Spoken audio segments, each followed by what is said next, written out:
lumpuh, serangan udara Suriah menghantam jantung energi negeri Zionis. 3.000 nyawa melayang dan kerugian fantastis mencapai 100 triliun rupiah. Apa yang sebenarnya terjadi di balik kehancuran pembangkit listrik terbesar Israel?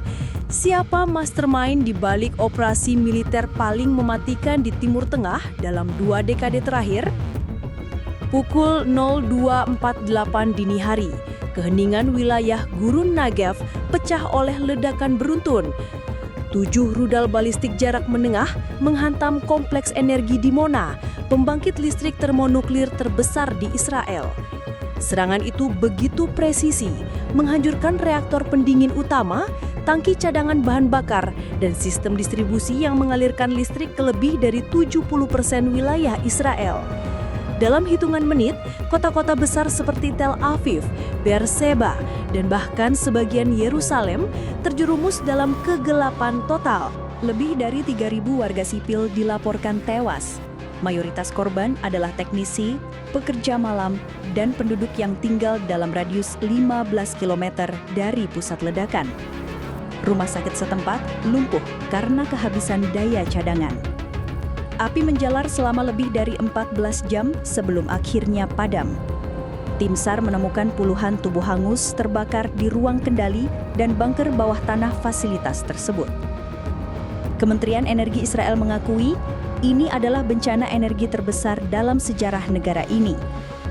Kerugian material langsung ditaksir mencapai 100 triliun rupiah, termasuk kerusakan infrastruktur nasional, jaringan komunikasi, dan sistem pertahanan udara yang lumpuh sesaat setelah serangan. Investigasi awal dari Unit 8200, Divisi Intelijen Elit Israel, menyimpulkan bahwa rudal diluncurkan dari wilayah timur Aleppo, Suriah. Namun yang mengejutkan, rudal tersebut bukan model lama.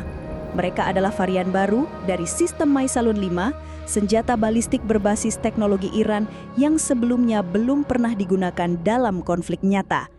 Lebih mengejutkan lagi, serangan ini dipimpin langsung oleh Jenderal Qasim Al-Mukhtari, Komandan Pasukan Pertahanan Udara Suriah. Ia dikenal sebagai arsitek strategi, serang dari dalam bayangan, dan dalang di balik berbagai operasi siluman di perbatasan Golan. Menurut laporan eksklusif dari intelijen Rusia, Qasim Al-Mukhtari telah membentuk satuan khusus bernama Liwa Al-Ra'ad atau Brigade Petir, unit yang bergerak cepat, mematikan, dan mampu menembus radar Iron Dome. Apa motif utama di balik serangan ini? Berdasarkan sumber militer di Damaskus, serangan ini adalah tindakan pembalasan terukur atas pemboman Israel di wilayah barat Homs sebulan lalu, yang menewaskan 11 perwira Syuriah dan menghancurkan fasilitas militer penting. Namun yang paling memicu kemarahan Damaskus adalah serangan drone Israel yang menewaskan anak dari Menteri Pertahanan Syuriah saat sedang menempuh pendidikan di Teheran.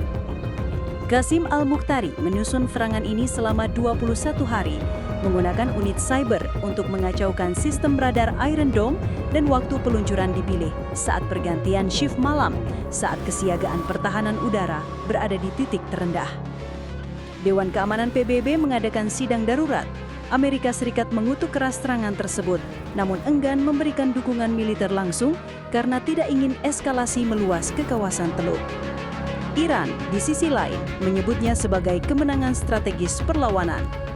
Uni Emirat Arab dan Arab Saudi menyuarakan keprihatinan, tetapi menolak menyebut Syuriah sebagai pihak yang bersalah. Beberapa analis menyebut ini adalah awal dari babak baru, perang energi di Timur Tengah. Pasar saham Israel anjlok 12% dalam satu hari. Bank sentral menggelar rapat darurat dan mengaktifkan paket bailout untuk sektor energi dan rumah sakit. Kacauan masih terasa. Ribuan warga antre untuk mendapatkan air bersih dan makanan kaleng. Generator pribadi menjadi barang langka dan harga bahan bakar melonjak 300%. Perdana Menteri Israel dalam pidato nasional menyatakan, "Kami akan membalas. Mereka telah menyentuh jantung kami. Sekarang giliran kami menyentuh milik mereka." Militer Israel mengerahkan divisi ke-98 dan armada udara dari pangkalan Ramat David, bersiap melakukan serangan balasan besar-besaran ke wilayah Suriah. Namun, hingga saat ini, belum ada pernyataan resmi tentang waktu atau skala operasi tersebut. Serangan ke pembangkit listrik di Mona bukan sekadar pukulan teknis, ini adalah simbol. Simbol bahwa pertahanan terbaik pun bisa ditembus, bahwa satu negara kecil bisa membuat seluruh sistem kekuatan regional terguncang. Apakah ini akan memicu perang terbuka antara Israel dan Suriah? Atau apakah ini hanya awal dari rangkaian konflik energi yang akan mengguncang Timur Tengah dalam beberapa bulan ke depan?